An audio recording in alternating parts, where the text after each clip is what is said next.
그들이 사도의 가르침을 받아 서로 교제하고 떡을 떼며 오로지 기도하기를 힘쓰니라.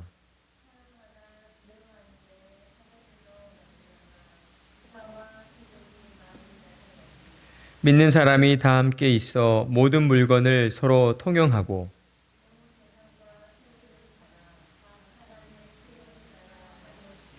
날마다 마음을 같이하여 성전에 모이기를 힘쓰고 집에서 떡을 떼며 기쁨과 순전한 마음으로 음식을 먹고 하나님을 찬미하며 또 온 백성에게 칭송을 받으니 주께서 구원받는 사람을 날마다 더하게 하시니라. 아멘. 하나님께서는 우리를 죄악 가운데에서 구원하여 주시고 주님의 몸된 교회로 불러 모아 주셨습니다. 그리고 우리의 입술을 통하여서 교회는 세상과 구별된 거룩한 주님의 몸이며 성도는 교회로 모여서 신앙의 성숙을 이루는 아름다운 교제를 이루어 간다라고 고백하게 하셨습니다. 예수님께서 결과적으로 볼 때 십자가를 짊어지신 것은 결국 하나님의 자녀로 부름받은 저와 여러분을 주님의 몸된 교회로 부르시기 위해서 십자가의 길로 나아가셨다라는 것입니다. 그러니 성도로 부름받은 자들은 교회로 모이기를 더욱 힘써야 합니다. 그런데 오늘날 예수님을 믿는다고 고백하면서도 교회로 모여서 예배드리지 않는 신자들이 참 많이 있습니다. 여러 가지 이유들이 있겠지만 대부분은 교회에서 시험에 들었거나 상처를 받았다라고 하시는 분들입니다. 굳이 사람들과 만나서 부딪히면서 그렇게 어렵게 교회에 다니고 싶지 않다라고 이야기를 하는 것이죠. 그리고 또한 오늘날 온라인 예배가 더 많이 활성화되면서 자연스럽게 교회로 나가지 않는 그러한 이유들이 생겨나게 되었습니다. 집에서 편하게 얼마든지 온라인으로 예배를 드릴 수 있는데 굳이 예배당에 나가야 하느냐라고 이야기를 하는 것입니다. 이러한 현상들은 코로나의 시대를 지나면서 더 심화되어졌고 더 많은 사람들의 마음 가운데에 이러한 생각들이 심어지고 있는 것 같습니다. 그러나 우리는 교회가 어떠해야 한다, 교회의 형태가 어떤 모습이어야 한다라고 말하기 이전에 하나님께서 성경을 통해서 교회에 대하여 어떻게 말씀하셨고 또 성도로 부름받은 자들이 교회로 모여서 무엇을 행해야 하는가를 우리는 말씀을 통하여 확인받아야 하는 것입니다. 왜냐하면 교회와 성도의 신앙생활은 하나님의 말씀인 성경을 벗어나서 정의될 수가 없기 때문입니다. 교회의 형태와 성도의 신앙생활은 우리가 살아가는 이 세상의 흐름이나 어떠한 개인적인 편의에 의해서 결정되어질 수 없기 때문이다라는 것이죠. 오직 성도의 삶의 유일한 규칙인 하나님의 말씀 성경에 따라서 우리는 교회로 모여서 하나님을 찬양하고 예배하는 자들이 되어야 하는 것입니다. 우리는 주님의 몸된 교회가 세상과 구별된 거룩한 공교회입니다 라고 고백을 합니다. 우리가 주님의 몸된 교회를 공교회다 라고 고백을 하는 것에는 다음과 같은 몇 가지의 의미가 담겨져 있는데, 첫째, 교회는 보편적 교회이다 라는 것이죠. 그러니까 이 말은 무엇을 의미하는가? 우리가 지금 섬기고 다니고 있는 세우는 교회, 그러니까 이 지역 교회만이 교회가 아니라 이 세상에 존재하는 나라와 또 민족과 언어를 초월하여서 예수님을 구주로 믿는 모든 사람들이 주님의 몸된 교회가 된다라고 하는 의미입니다. 그러니 우리는 주님의 몸된 교회가 모든 믿는 자들의 공동체이다라는 그러한 생각을 가질 때에 우리 주변에 있는 다른 교회들을 바라볼 때에도 하나님이 주시는 마음을 가지고 저 교회에도 또한 하나님께서 은혜를 베풀어 주셔서 믿는 자들을 불러주시고 있구나. 또한 세상 가운데에서 믿지 않는 영혼들을 복음으로 말미암아 구원하시는 일들로 또한 사용하고 계시는구나 라는 그러한 마음을 가져야 하는 것입니다. 지역교회로 가까이 교회들이 있기 때문에 서로가 서로를 경쟁하는 그러한 모습이 아니라 우리 또한 하나님의 마음을 가지고 이 땅에 더 많은 주님의 몸된 교회가 세워지기를 바라는 간절한 마음으로 우리가 함께 나아가야 한다라는 것입니다. 두 번째, 교회는 시간을 초월한 하나의 교회이다라는 것이죠. 교회는 과거와 현재와 미래, 시간을 초월해서 예수님을 구주로 믿고 예수님과 연합된 모든 신자들이 모인 단 하나의 교회이다라는 것입니다. 구약의 교회도 그러하였고 신약의 교회도 마찬가지입니다. 구약 시대의 교회에서는 하나님께서 예언해 주신 오실 메시아, 곧 예수 그리스도를 믿음으로 바라보았기에 그들은 주님의 몸된 교회를 이룰 수가 있었습니다. 그리고 신약 시대 이후를 살아가는 우리는 하나님께서 이 땅에 보내어 주신 예수님의 성육신과 또한 예수님의 십자가의 죽으심과 부활과 승천하심을 우리가 성경을 통해 믿고 있기에 그 믿음으로 말미암아 주님의 몸된 교회를 이루게 되었다라는 것입니다.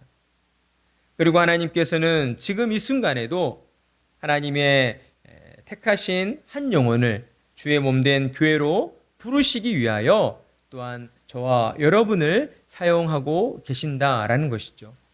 우리의 삶을 통하여 세상의 빛과 소금의 모습으로 믿지 않는 자들에게 찾아가게 하시고 그들에게 예수 그리스도의 복음을 전하게 하시고 그들을 교회로 전도하는 일들을 통해서 그들을 또한 하나님 나라의 자녀된 자리로 그들을 인도하도록 우리를 사용하고 계신다라는 것입니다.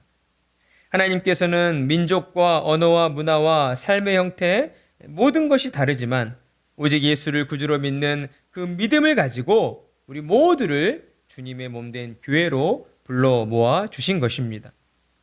고린도전서 12장 27절을 보면 너희는 그리스도의 몸이요 지체의 각 부분이라 라고 말씀하고 있습니다. 그렇습니다. 예수님을 구주로 믿는 이 땅에 존재하는 모든 크리스찬들은 주님의 몸을 이루는 각 지체들이다 라고 할 수 있습니다. 그러니 성도 한 사람 한 사람은 하나님이 보실 때에 세상 그 무엇과도 바꿀 수 없는 가장 소중하고 가장 가치 있고 가장 존귀한 존재들이다 라고 하는 것입니다. 우리 몸에도 무엇 하나 필요 없는 것이 없는 것처럼 주님의 몸된 교회를 이루고 있는 우리 한 사람 한 사람은 모두 주님의 뜻 가운데에 정말 주님께 사랑받는 그러한 소중한 존재들이 된다라고 하는 것입니다. 그러니 그러한 믿음을 가지고 우리는 주님의 몸된 교회의 하나됨을 그 무엇보다도 온전히 지켜나가도록 힘쓰고 노력해야 하는 것입니다. 주님의 몸된 교회 안에서 나와 성격이 다르다고 또 나와 환경이 다르다고 성별이 다르다고 여러 가지 요소들이 다르다고 하여서 교회 안에서 서로가 서로를 차별하거나 또 서로가 서로를 구별하거나 어떤 비판하고 비난하는 그러한 일들이 이루어져서는 안 된다라고 하는 것이죠. 우리는 주님의 몸된 하나의 교회로서 우리 모두가 다 오직 주님의 뜻에 따라서 하나님의 말씀에 순종하며 주님의 몸을 더욱 건강한 교회로 이루어가는 일들에 우리가 더욱 힘을 모아야 하는 것입니다. 그리고 세 번째로 교회는 거룩한 공동체이다 라고 하는 것입니다. 교회를 누가 세우셨습니까? 하나님이 세우셨습니다. 하나님께서 예수님의 십자가의 공로를 통하여 이 땅에 교회를 세워주셨고 하나님의 은혜 가운데에 예수님을 구주로 믿는 자들을 모두 교회로 불러 모아주신 것입니다. 따라서 교회로 부름을 받은 성도 한 사람 한 사람 우리가 거룩하기 때문에 교회가 거룩해지는 것이 아니라 교회를 만드시고 세우신 하나님께서 우리 주님께서 거룩하시기에 주님의 몸된 교회는 거룩할 수밖에 없다라고 하는 것입니다. 주님의 몸된 교회 안에 지역교회로 우리가 살펴볼 때에 때로 교회 안에서 여러 가지 분란이 있기도 하고 다툼이 있기도 하고 또 갈등과 아픔이 있기도 하지만 그러한 모습들 가운데에서도 주님의 몸된 교회는 하나님의 우리 주님이 주인이 되시기 때문에 교회의 거룩함을 결코 잃어버릴 수가 없다라고 하는 것입니다. 그러니 교회로 부름받은 성도들은 하나님의 뜻 가운데에 세상과 구별된 거룩한 하나님의 자녀들로서 이 땅 가운데에 교회를 지켜가는 일들에 더욱 힘을 모아야 하는 것입니다. 죄로 어둡고 부패한 세상 속에서 하나님께서 허락하신 빛과 소금의 사명을 온전히 감당하며 세상으로 나아가 하나님의 빛으로서 하나님의 소금으로서 죽어가는 영혼들을 하나님께로 인도하고 그로 말미암아 주님의 몸된 교회가 더욱 건강히 세워지도록 하는 일들에 우리가 모든 것들을 쏟아 부으며 나아가야 한다라고 하는 것입니다. 오늘 우리가 함께 읽은 사도행전을 보게 되면 초대교회 성도들의 모습이 나오고 있죠. 그들은 예수님의 그 은혜에 감사함으로 매일매일 성전에 모여서 함께 기도하기를 힘썼던 사람들이었습니다. 서로 각자 가지고 있는 것들을 모두 다 가지고 와서 부자이건 가난한 사람이건 서로 그런 것들에 구애받지 아니하고 하루하루 일용할 양식을 균등하게 서로 배분하여 나누어 먹는 그러한 믿음의 공동체를 이루며 살아가고 있었다라고 하는 것이죠. 그들은 매일 모여 기도하고 하나님을 찬미하고 하나님께 영광을 돌려드렸습니다. 그랬더니 놀랍게도 어떤 일들이 벌어졌습니까? 47절을 보게 되면 또 온 백성에게 칭송을 받으니 라고 하는 이러한 놀라운 일들이 벌어지게 된 것입니다. 세상과 다른 가치관, 세상의 사람들이 믿지 않는 사람들이 가질 수 없는 그런 모습으로 서로에게 주어진 모든 것들을 서로 나누면서 믿음 안에서 함께 먹고 또 함께 기도하며 하나님을 찬양하며 세상으로 나아가서는 정말 법 없이도 살 수 있는 사람들처럼 그렇게 선한 모습으로 살아갔더니 어때요? 믿지 않는 불신 세상으로부터 칭송을 받게 되는 그러한 놀라운 은혜가 그들 가운데에 이루어졌다라고 하는 것이죠. 그리고 그러한 성도들의 순전한 신앙의 모습을 통하여서 하나님께서는 구원받는 사람들을 날마다 더하여 주시는 그러한 놀라운 은혜를 주의 몸된 교회 가운데에 베풀어 주셨다라는 것입니다. 우리는 오늘 말씀을 마음에 새겨야 합니다.